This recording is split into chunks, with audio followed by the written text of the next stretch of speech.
Welcome back to Chatchit. This is our first weekly round wrap-up of the year. We got a lot of fun things to talk about. The best part of the week is officially back. We've been missing it a lot. I know you guys have too. We're going to start off by talking about the game of the round. Could it be any other game? Richmond versus Carlton.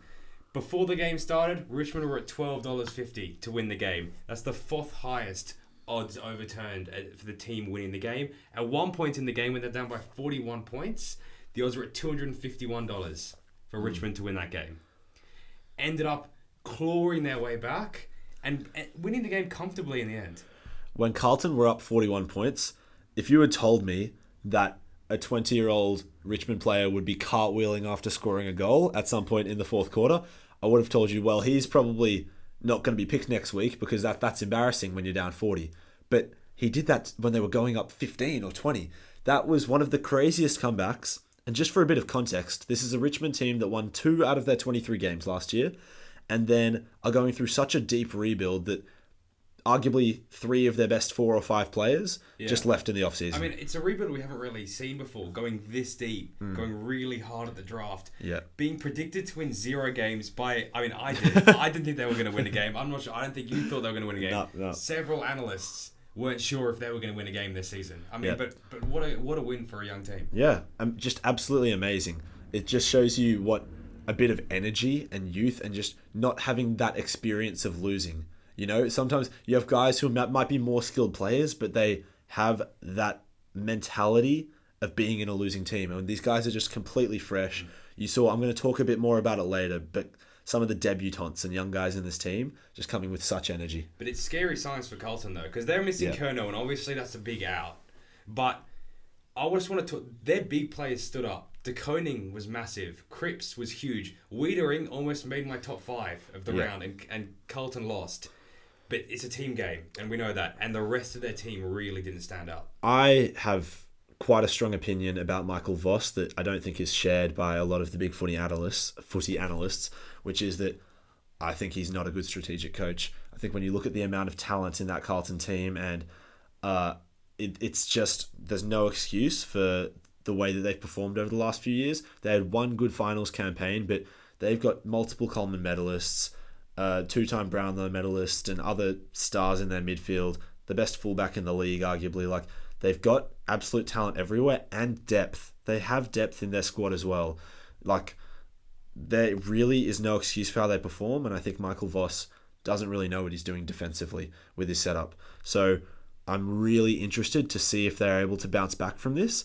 But having no Charlie Curnow is not an excuse for losing to Richmond and giving up a 41-point lead. So I'm interested to see what happens. 100%. It's a massive game on Thursday night when Carlton play Hawthorn. They're going to really need to bounce back or they could get absolutely swept in that game. Yeah, Hawthorn are arguably the best team in the league right now, so that'll be an extremely, extremely fun game to watch. Yeah, we'd love to hear your thoughts on the game. Join our Supercoach League. The code should be at the top, just above our heads here. You can still join. I think you were in the top 3%. I was in the top 10% of the round. Love to know your scores. We're going to move on to the top 5 players of the round. At number 5, I've got a new signing making a huge impact, and that was Dan Houston. In Collingwood's game where they've just dismantled Port Adelaide, Dan Houston against his old team just absolutely dismantled them, showed that he is in the running for the best kick in the game alongside your Errol Gouldens and your Jordan Dawsons. He is seriously just precise, and he's a really solid defender as well. I don't think people realise how good he is defensively as well. He's a back-to-back All-Australian for a reason, and it has not taken him any time to warm up to Collingwood. Doing it against your former team as well in your first game for your new club. It is pretty special. My uncle was saying to me today, he's a Collingwood fan, and he was saying, yeah, Houston last year just got suspended for the last 5 weeks of the season and then decided to say goodbye. a little bit of a dick move to Port Adelaide, and now he's just stuck it to them even more. I love it. He played well. He's I think he's a 2-time All-Australian halfback. I wouldn't be surprised if he's there again at the end of the year.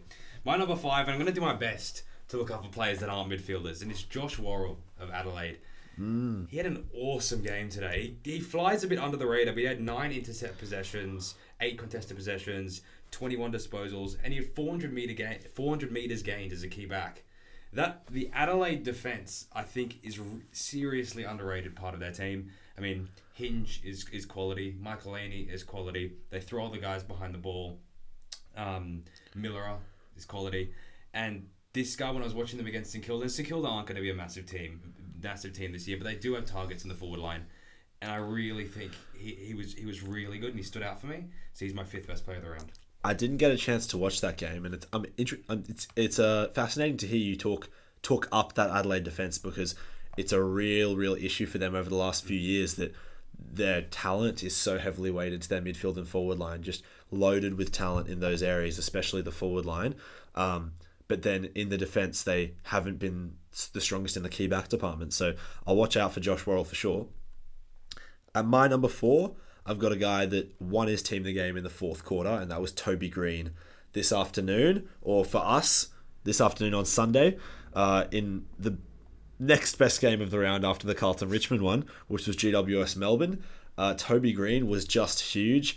Basically, GWS chucked him wherever they needed a player to show up most. That's where they put Toby Green, the captain, and he just won them the game. I don't know his 4th quarter statistics, but there were clearances, goals, goal contributions, just throwing himself at everything, and it was a real captain's performance. Well, it's funny you say that. I had Toby Green at 3. I wrote a few things. I've got his final quarter stats. Oh, you're good. And I wrote one note. I wrote captain's performance, which is funny that you just said that. His final quarter stats was 1 goal, 11 disposals, 7 contested possessions, 3 score involvements, and 2 tackles. So he was in front of the ball and he was behind the ball. He had an outstanding game. Yep. My number 4, I had Tuke Miller. Now, I could have picked any of those. This is just to represent Gold Coast. Yeah. See, what I did last year is I would go 80 disposals, Anderson, Rowell, Tuke Miller, etc. But I got in Tuke Miller. He did kick the 2 goals, which does help, on top of 26 disposals. But the amount of ground he covers, and the amount of times, you couldn't count on 2 hands. The commentators said his name here, and then he popped up in the forward line, and he was involved in the next play.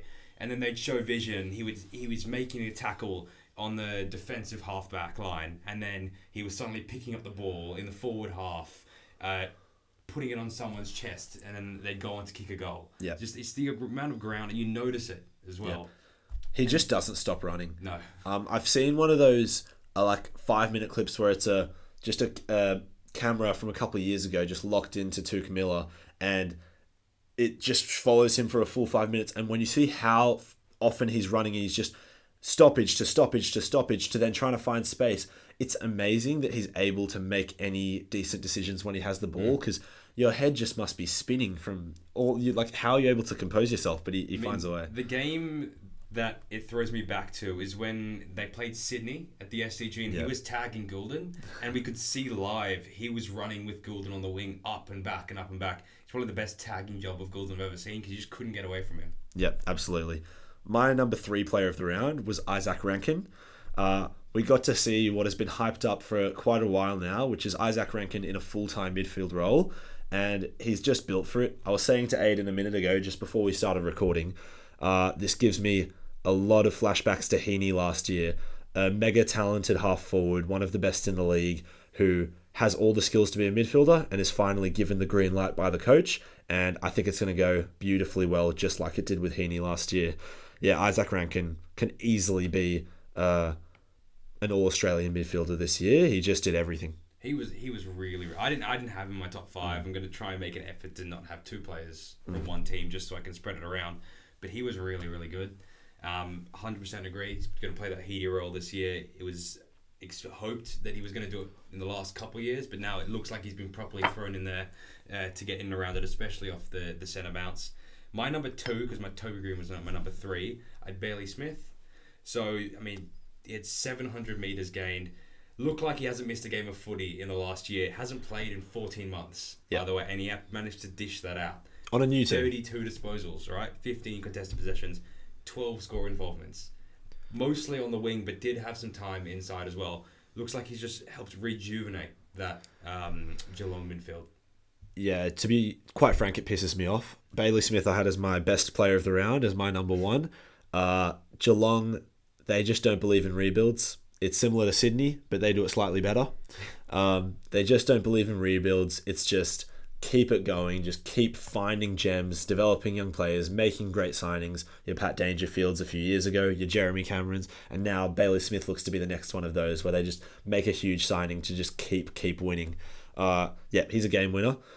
As you say, the most impressive part was that he's been out for 14 months pretty much and at a new team and was just probably the best player of the round. Yeah. And then I'll say my number 2 as well, who was Josh Dunkley. Yeah, he was my number 1. Yeah, you can chat about him. Look, the one thing I will start by saying is Lachie Neale had 10 touches in the game, and that does mean if Brisbane are going to win, other people are going to have to stand up. I mean, Josh Dunkley was massive.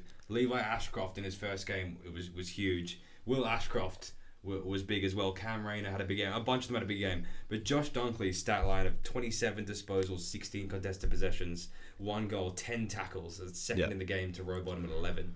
But, I mean, he was everywhere. For a Brisbane team that didn't have a great game, to be honest.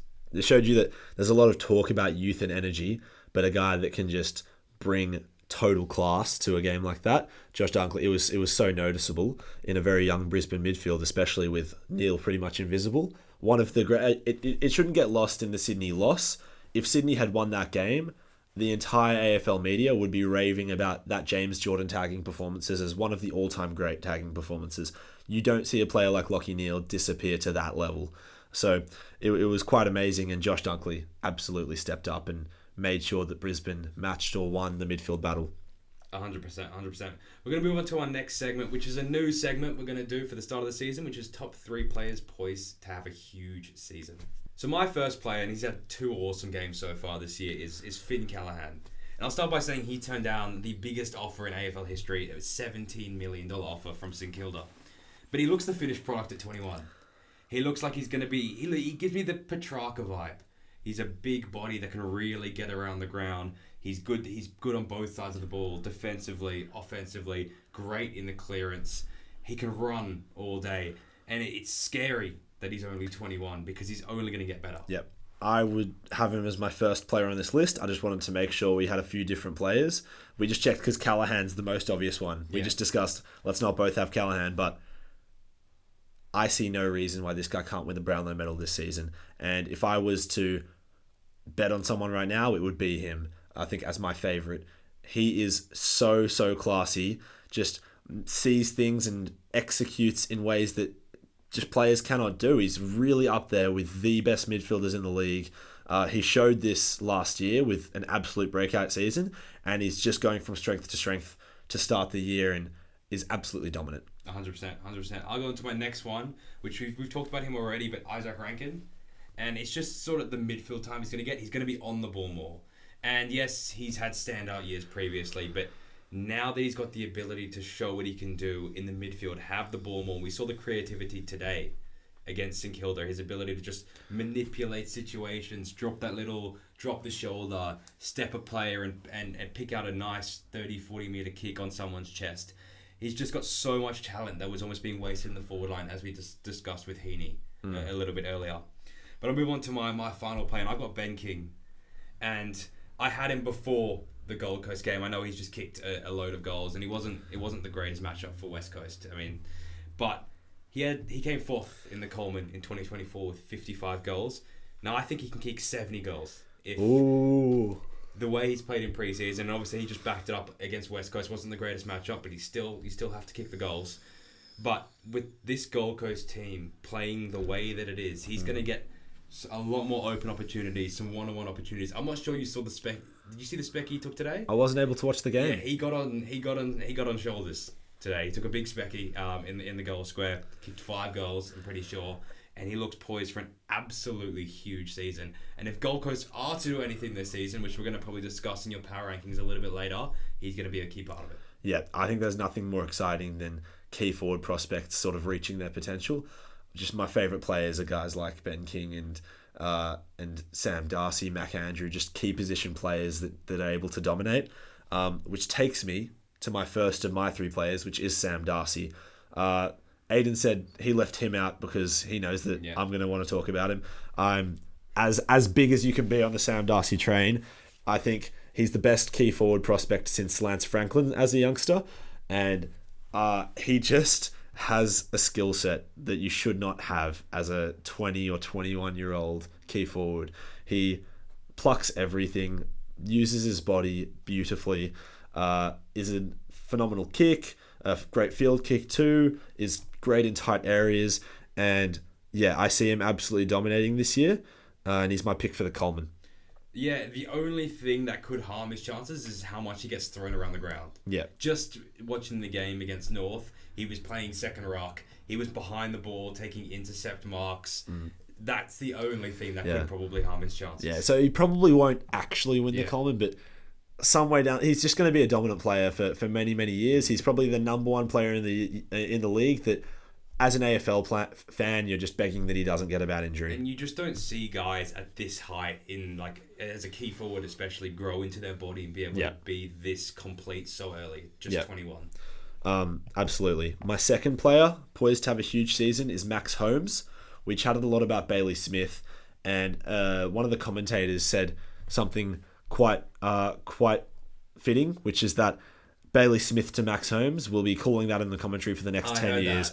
And that was such a depressing thing to hear as a rival fan, that, Geelong just consistently good for the last 2 decades, and then they've just got Max Holmes and Bailey Smith now running as two of the best running midfielders in the game side by side. Max Holmes now, another player sort of like Isaac Rankin, that's going to be much more inside midfield time, able to have an impact more regularly, and he looks like he's going to be fantastic at that.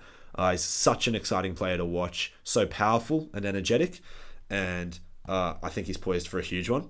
And my third player is another key player, and that's Tom De Koning. For those Supercoach fans out there, he was the best Supercoach scorer in the league last year in games when Mark Pittonet didn't play.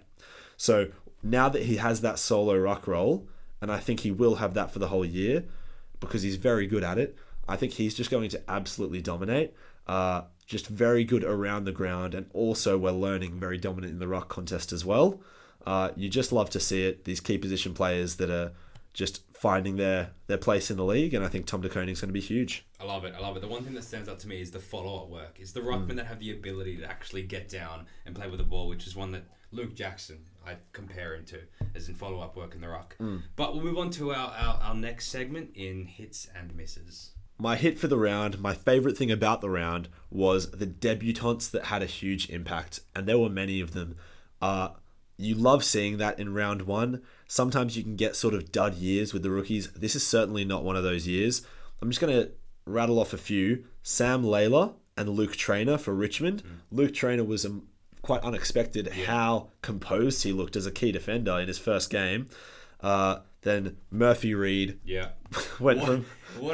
Do you want to tell him about the phone call? Yeah. I call Aiden because I was watching the Freo game, and then I turned it off for about 10 minutes, taking my dog on a walk, and then I check the score when I get to the park, and Murphy Reid has kicked 4 goals in 4 minutes. Yeah. And I called Aiden and I said, Aiden, is there a glitch on your app as well? Because I thought it could not be real. I think in the first half, he had 2 possessions and 3 free kicks given away or something. Yeah. And then he couldn't touch it. He had 4 touches up to that point. Yeah. Then just 4 goals in 4 minutes. Wears a headband. 18-year-old on debut. Just one of the greatest debuts, debut moments you'll ever see. So that was awesome. Then a couple more exciting ones. Riley Bice for Sydney came on as a sub and showed some running power that I haven't seen at Sydney for a while, apart from Nick Blakey. Not enough pace in that side, and I think there's an absolute guarantee he'll be picked in the 22 next week and will not be the sub. Yeah. Levi Ashcroft for Brisbane, class. The father-son rule is in absolute jeopardy with a guy like that going to the Premiers. And then Camporelli was an exciting player, not too efficient with the ball, but showed some real strength as a midfielder for Carlton. I will just shout out Mitch Nevitt for Geelong. Not a debutant. Well. Was he not a debutant? Played last year. That is why he was great young player as well. Didn't notice him last year, but he was really good. We'll just put it like that. I'll go into my hit, and I feel like it's said every year, but I'm going to say it again. Gold Coast look ready to go. And it looks like Raul is going to be on ball more. He's not just going to be that tackling machine that's going to get it, just going to be in the contest. And now it looks like he's going to receive the ball on the outside a bit more. Anderson is huge. I talked about Ben King just before, about I think he's going to have a massive season. Their defence with Ballard and Collins with Rioli and Noble off half back. I mean, there's our wits in the ruck. There is no reason why this team shouldn't be top 8. I mean, missing top 8 this year with the names, if you just look at a pure list, there is absolutely no reason why they should be missing top 8. Realistically, they should be fighting for top 4 with the list that they have. But it's just, but it's the culture of that team not being able to do it and haven't done it before. Same thing was said last year, but same thing was said the year before. They should be making top 8. Should be making top 8. Last year, remember they came on and said it's top 8 or bust. Didn't make top 8. They have to. This feels like the year. It feels like it has to be the year. I think it was their biggest win against West Coast in their history in their first game, and we know they struggle with away games. It has to be their year. With the names that they have, it just has to be. Yeah. My miss for this round was the blowouts in round 1. Obviously, you like to see as many close games as possible, but so I'm just going to give you, Aiden, the 4 teams that got blown out this week, and I want you, for each of them, to tell me how concerned you are about that team. Okay. So, St Kilda losing by 83 points in Adelaide, at Adelaide Oval. I think it was 63, I think. Sorry, by 63 points. How concerned are you for St Kilda? Watching that game, it was Adelaide's ability to just run through them, but not just in the fourth quarter, the entire game. They were able to run straight through them. There was no backbone in that team. Wilkie is all alone in that back line for St Kilda. This was the most concerning team for me. I think in the first quarter of the first game of the season, when you should have as much energy as any other time, there was a goal where Darcy Fogarty and someone else in the Adelaide forward line were alone in the forward line, just hand passed it to each other. It happened a few times when they got up the back. In the first quarter of the first game of the season, if I'm a fan of that team, I'm disgusted. Yeah. Second one, West Coast losing by 87 points to Gold Coast. It's a bit disappointing. Opening game of the season, they've made a couple of signings. I'm not too worried. We'll talk again in like 5 or 6 weeks to see how they back up their performance. It wasn't great. You think West Coast can get any higher than 16th this year? No. Neither do I. Port losing by 91 to Collingwood. That's a killer. Mm-hmm. It's supposed to be their changeover year where Carr's supposed to be taking over and Hinckley's supposed to be that like support role for him. And we saw Collingwood gets blown out last week by GWS. I think it was 52 points. And then they back it up with a 91-point victory. It was the biggest loss, one of the biggest losses, I can't remember, under Ken Hinkley. Yep. The Port Adelaide. That's extremely concerning. Yeah, as a team that has been consistently sort of top 4 the last few years. Yeah. Yeah, there's been media criticism that they don't do it in finals and that eventually this premiership window is going to die. You don't want to be feeding into those media narratives. It was the simple mistakes that they kept making in the defence. It was the simple drops that kept leading to goals over and over and over again. And for the 120 or whatever minutes of football, the amount of mistakes Port led to goals. I don't have the exact stat, but that was very concerning to watch. Absolutely. And the final one that I'll ask you about, Fremantle losing by 78 to Geelong.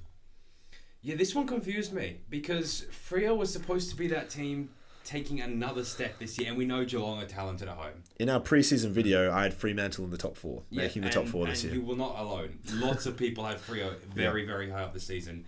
For the team that they have, they should be very high up this season. We know how Geelong are at home. Geelong went in as favourites. People expected Fremantle to put up a fight, but to get hammered by 78 points didn't really look competitive, bar when Reid kicked 4 goals in about 5 seconds and they were down by 20 points. Then to concede 10 goals in the final quarter. It's going to be interesting. They've got the Swans next week. Both teams are desperate to put in a big performance. In terms of that, how I assess that Freo game, if I was a Freo fan, I'd be saying this shows more about Geelong than it does about us. This is probably the strongest home team in the league. They just came out. They were professional.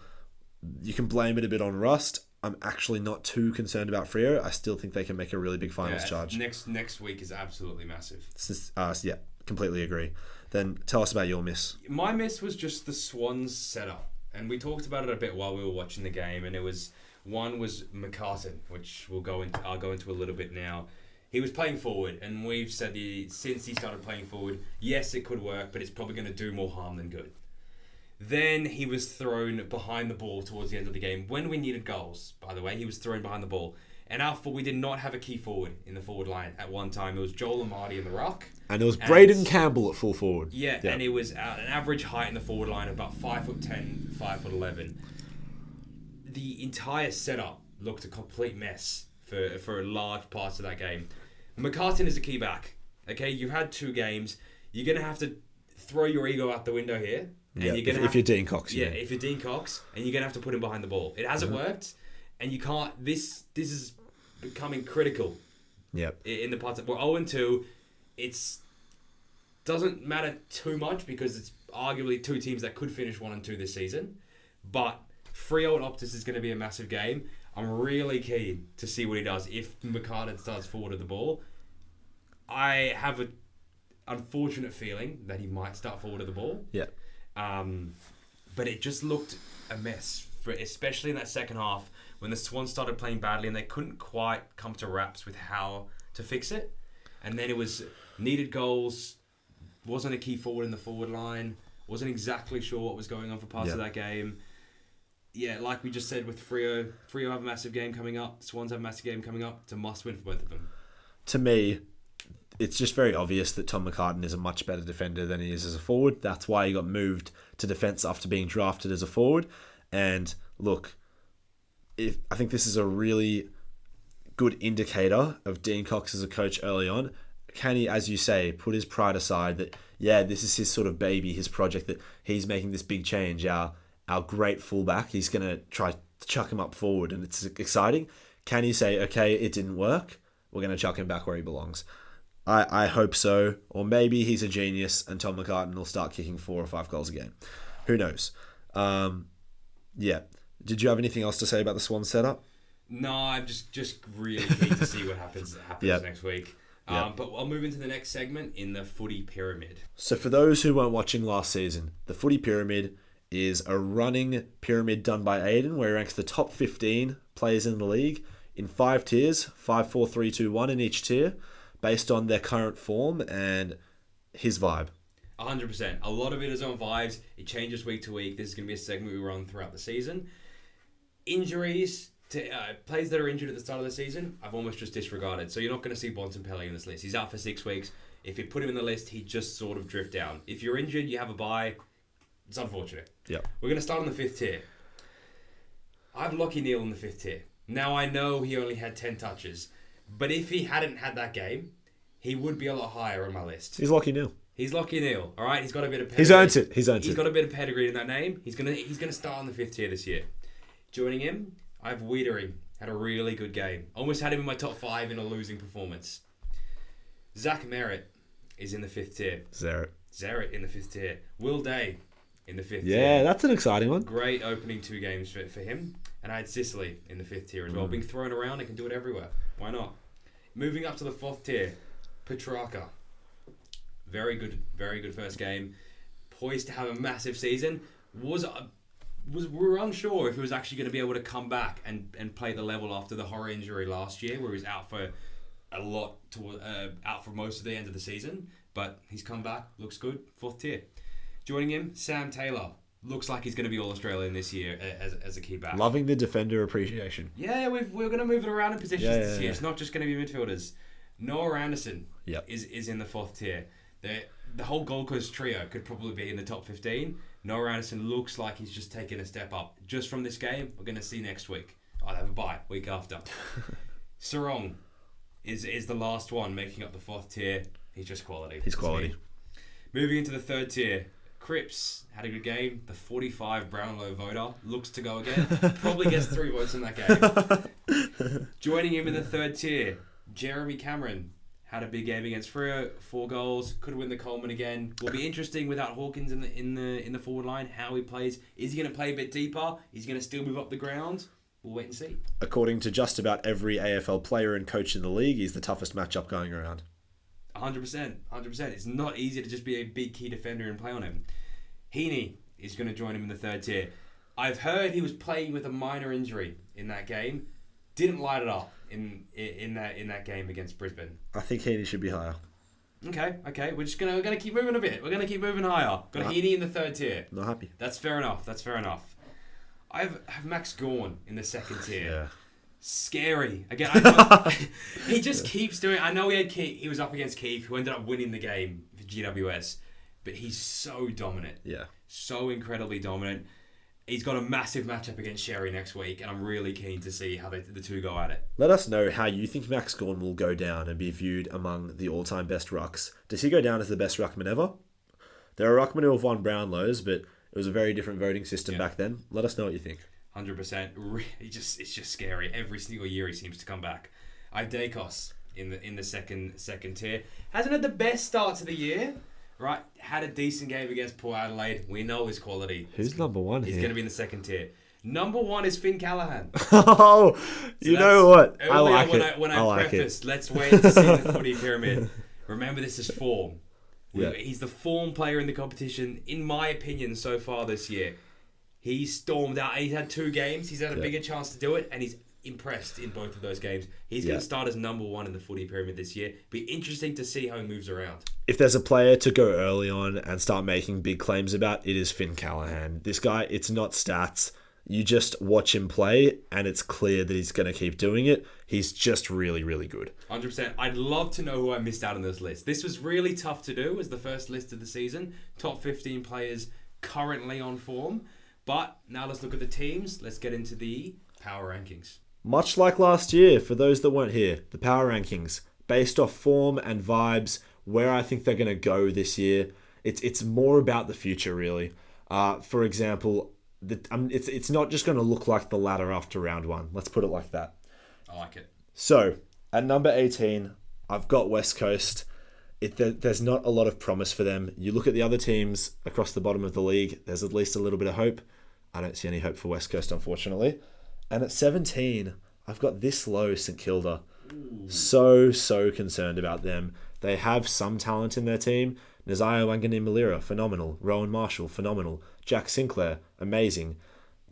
Except you look squad-wide, I think they're very, very thin. A few injuries, and they've got guys that just really are not AFL level in that team. Geelong next week, by the way. Yeah, not good. Carlton in 16. This is how low I have Carlton. I really, really don't think that they play good football. I think that I put them at 16 because I don't think there's a chance that Voss gets sacked this year.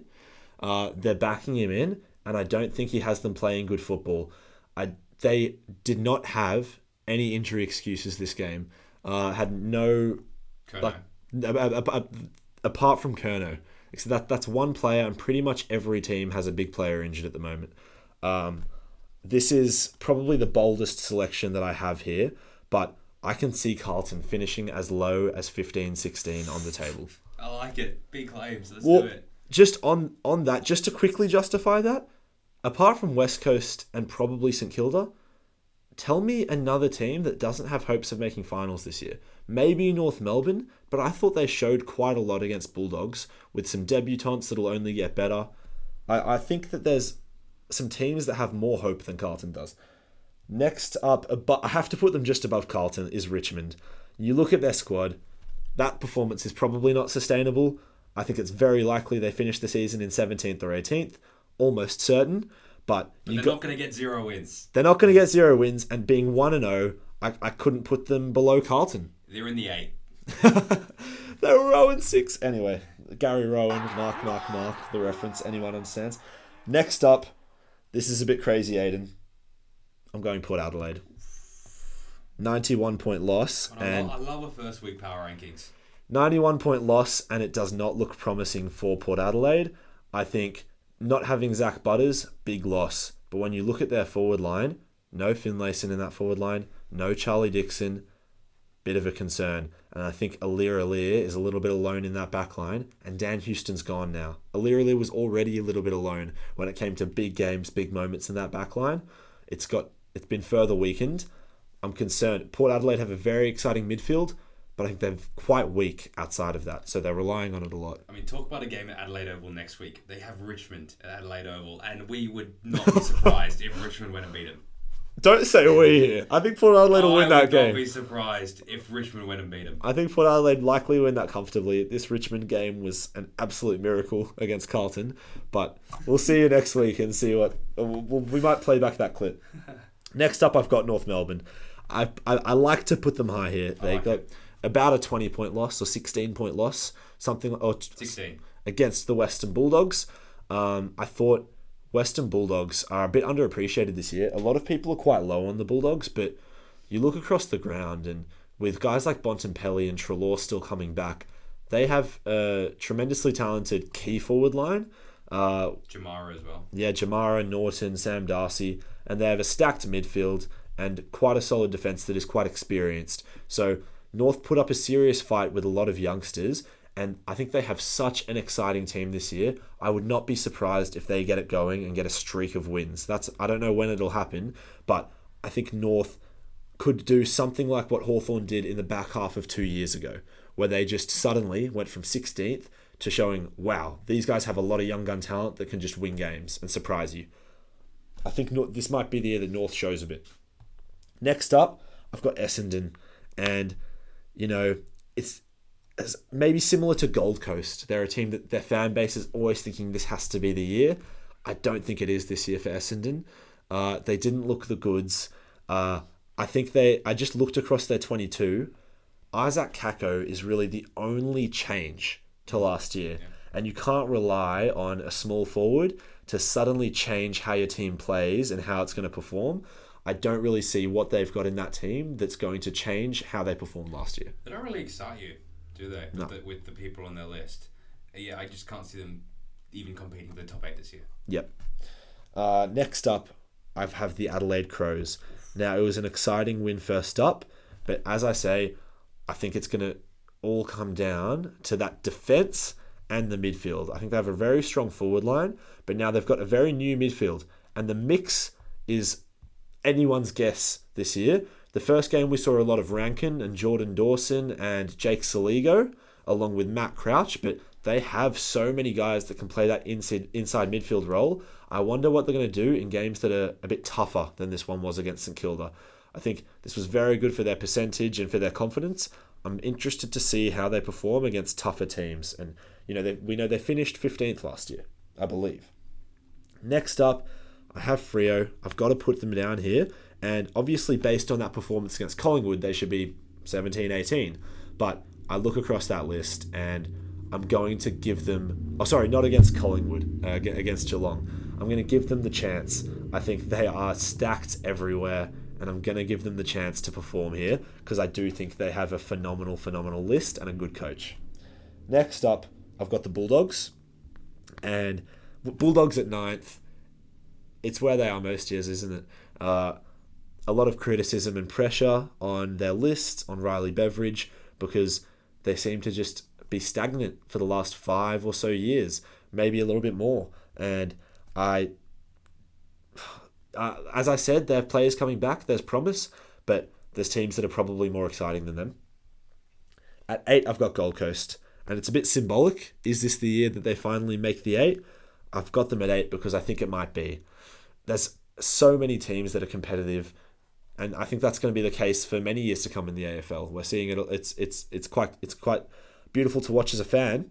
But Gold Coast, I mean, they've got some really good pickups. They look incredibly healthy. The midfield has an extra year of development. This has to be the year, as we said earlier. Yeah. Next up at 7, I've got a team that a lot of people have a lot lower than this, and that's Melbourne. They're an older team, but when we look at how they've underperformed over the last 2 years, a lot of that has been injury and off-field troubles to Petrarca, Oliver, and some of their other major players. May and Lever have both suffered serious injuries. They now look healthy. They've got some youngsters coming through who might not be the most exciting youngsters in the league. They're going to need them to perform to make the 8 probably, but to only lose by 3 to GWS tonight, who I think... To a late goal. They could have easily won that game. Seriously, they were winning until 2 minutes to go. Yeah. I think that was really, really promising, that performance, because GWS are competing for the premiership as much as any other team this year. So I think Melbourne might shock people this year. They've got that mix, Gorn, Petrarca, Oliver, who are sort of unbeatable when they were all healthy. At 6, I've got Sydney. They're 0-2, but these are tight wins against two elite teams with absolutely loads of injuries. Errol Goulden is arguably the most important player in this team. He's gone. Callum Mills, the captain, is gone. I'm not trying to make excuses here, but I think objectively, this Swans team, once finals rolls around and if they're there, they are absolutely terrifying. They were top of the table last year by quite a distance, and I can see them reaching those sorts of heights once they're healthy. I don't think there's the grand final hangover that some media will talk about, but they need to get a first win on the board so that doesn't happen. Yeah. Doesn't manifest through confidence. At 5, I've got Collingwood. They're going to be good this year. They had an off year last year. I think that's given them all the motivation they need to go, yeah, we are going to have to fight again, like they did when they won that premiership 2 years ago.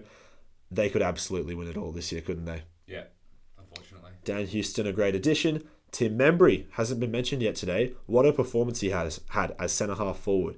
And if there's one position that Collingwood have been lacking, it's key forwards. McStay fit as well. Yes. And Brody Myercheck always just a workhorse up there. Brisbane Lions in number 4. And I think they got this win against the Swans today, but a very battered and bruised Swans that weren't at their best. I thought Brisbane weren't that impressive. That was what I was quite disappointed in as a Swans fan, is I didn't think Brisbane were impressive, and we still let them win. So I'm sure first game of the season, you can't judge them just off this. They're a premiership team which is just as strong as they were last year outside of losing Joe Danaher. I'm sure they'll come back, but I don't think they were at their best this week, so I'll put them at 4. There have been more impressive teams. 3, GWS, 2 wins to start the year, and they just look fantastic. Don't know what to say apart from the fact that there are 2 teams that look even better. And those are Hawthorn, who they've just built and built over the last about 18 months. Like, they're just poised. They're the most exciting team in the AFL. I mean, that's how you do a rebuild. I mean, it took them, 2 years? They were 16th, 17th. Now they're one of the best teams, if not the best team in it. Yeah, just finding exciting young guys. And there's clearly a culture there, which we've never seen in an AFL team before. It's TikTok footy. I don't know if I've heard that phrase, but it's revolutionized sort of the culture of a football team. Selfies after the game, just embracing the culture of the youth and instead of sort of these old habits. Clearly it's working for Hawthorn, and they just have so much self-belief and talent. It's amazing to watch, and I will not be missing a Hawthorn game this year. In first, it absolutely pains me, and I never usually do this because of my personal feelings. I'm putting Geelong. I think Fremantle are a really good team this year. I don't think they played terribly, and Geelong just absolutely dominated them and dismantled them. Geelong are, I reckon, the team to beat this year, and there's no reason to doubt them. I can't see a weakness in their team. Jeremy Cameron's probably still going to be the best key forward.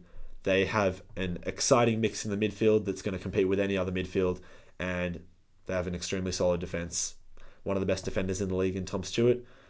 Best coach in the league, I think, without any argument. Yeah. And I can just see them going again. So let me know if you think there's a different team that's the team to beat. What do you think, Aiden? I think it's really unfortunate that you've got them at number 1. Yeah. Even I have them at number 1 here. You love to down on Geelong every year. It's they're not going to finish the 8. They're not going to finish the 8. This has to be the year they drop out of the 8. Not that I believe it because I want it.